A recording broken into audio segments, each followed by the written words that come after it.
السلام عليكم ورحمة الله وبركاته. حبايب قلبي، نصلي على الحبيب قلبنا يطيب. اللهم صل وسلم وبارك عليك يا حبيبي يا رسول الله. ونبدأ كلامنا. والصيف طلع بقى ومشاكل الصيف والروايح اللي مش مستحبة. ده كريم طبعا عرفته بالتأكيد. كريم ايه؟ كريم مزيل العرق. واحنا بنجيب كده مكعب مسك، مكعب العود الملكي، مكعب العنبر، اي مكعب بالريحة اللي انت تحبيها وتفضليها بنبشره. بس بناخد نصه بس لان هو بيدي كمية كبيرة، فبناخد نص المكعب زي ما احنا شايفين كده بشرناه. وهنحط عليه ايه المكون التاني؟ استنوني كده، اللي هو 3 معالق نشا.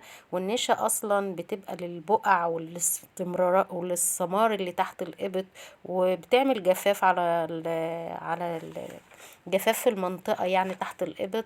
فالنشا جميلة جدا جدا مفتحة. وبعد من كده بناخد 3 معالق من النشا ونص معلقة من الشابة المطحونة، ونقلبهم كويس. ونص معلقة بيكربونات الصوديوم.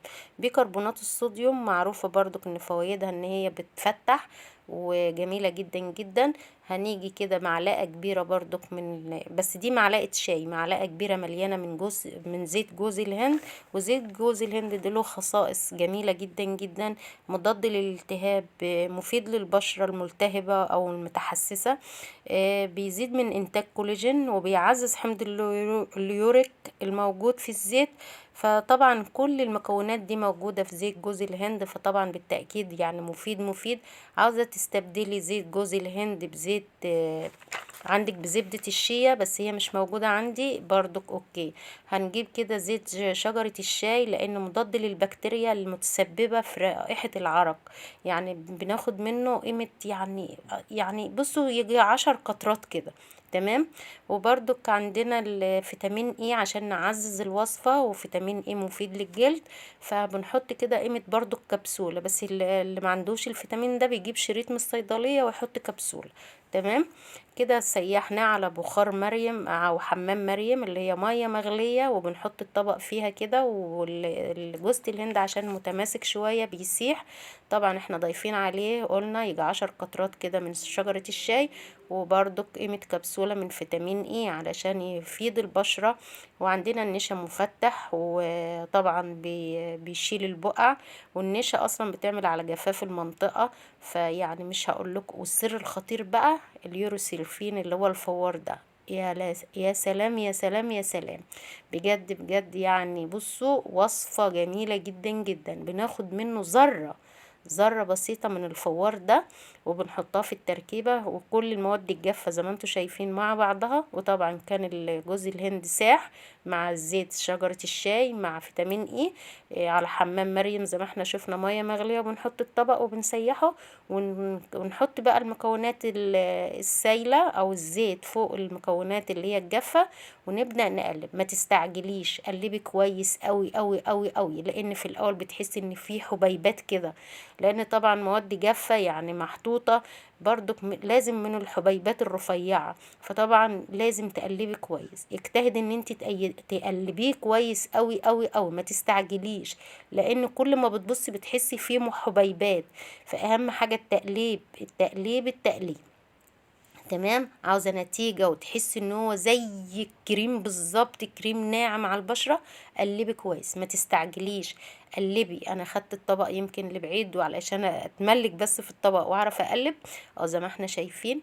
وبجد بجد كل ما بتقلبي كل ما بينعم. فاهمين قصدي؟ يعني كل ما بتقلبي كويس الحبيبات بتسيح جوه المكونات، وبتبقى ناعم جدا جدا. لان لو سبتيه وما قلبتوش كويس بتحسي بالحبيبات بتخربش، او ان انت تيجي تحطيه على البشرة برضك مش هيبقى كويس. لا، قلبي كويس قوي قوي قوي زي ما احنا شايفين. وبقول لكم يعني شوفوا ناعم ازاي. وبعد من كده بنجيب برطمان ونعبيه فيه. انا هاخد حتة، بس انا خدت حتة كبيرة شوية. وهنبدأ يعني نكون غاسلين او واخدين شاور كويس. وناخد حتة بسيطة، يعني اللي انا واخداه دي كتيرة قوي. لا، بناخد حتة بسيطة وبندمجها كده تحت الإبط بعد التجفيف طبعا. بندمجها.